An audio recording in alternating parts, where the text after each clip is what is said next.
September 21, 2025 నాటి మేషాది ద్వాదశ రాశుల వారికి గ్రహస్థితులు ఎలా ఉన్నాయి, ఆ గ్రహాలు ఇచ్చే ప్రభావము, వాటి యొక్క ఫలితాలు ఎలా ఉండబోతున్నాయి అనే అంశంలో ముందుగా సూర్యుడు బుధుడు ఇద్దరూ కలిసి కన్యా రాశిలో సంచారం చేస్తున్నారు. ఈ సంచారం యొక్క ఫలితాలు విద్య, ఉద్యోగము, వ్యాపారము, కమ్యూనికేషన్ రంగాల్లో విశేషమైన ప్రతిభ, విజయము, సక్సెస్, గ్రోత్ ఇలాంటివి కనబడుతున్నాయి. అయితే మంగళుడు తులారాశిలో సంచారం చేయడం వల్ల సంబంధ బాంధవ్యాలు, ఒప్పందాలు, ప్రయాణాలు వీటిలో అనుకూలత, సులభాన్ని ఇస్తున్నాడు.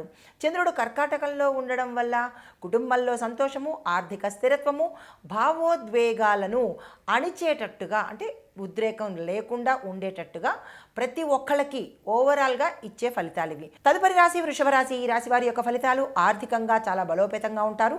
ఆదాయ మార్గాలు కూడా ఇబ్బడిముబ్బడిగా రాబోతున్నాయి. అంటే ఆదాయ మార్గాలు కూడా ఎక్కువగా అయ్యే అవకాశం కనబడుతోంది. ఉద్యోగంలోనూ, వ్యాపారంలోనూ, వ్యవహారంలోనూ మీకు డెవలప్మెంట్, గ్రోత్, అభివృద్ధి ఈ మూడు ఒకటే. ఈ మూడు మీకు కలగబోతున్నాయి. అయితే కుటుంబ సంబంధాలు బలపడతాయి. కుటుంబంలో శుభకార్యాలకు సంబంధించి ఏదైనా ఒక అంశము నెలకొనే అవకాశం కనబడుతోంది. స్నేహాలు అనుకూలంగా ఉంటాయి. ఆరోగ్యము, ఆదాయము కూడా కొంత సానుకూలంగా ఉండే అవకాశం కనబడుతోంది.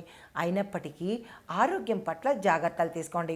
మీకు అదృష్టము 87%, దురదృష్టము 13% కనబడుతోంది. అంటే ఈరోజు మీకు చాలా లక్కీ డే అని చెప్పచ్చు. మీకు కలిసి వచ్చే రంగు ఆకుపచ్చ. మీరు చేయవలసిన పరిహారము ఈరోజు దేవుడికి బెల్లం ముక్కని కనుక నివేదన చేసినట్టయితే, చాలా చిన్ని పరిహారం కదా, ఈ పరిహారం చేసుకున్నట్టయితే కనుక మంచి ఫలితాలు పొందుతారు. నమస్తే.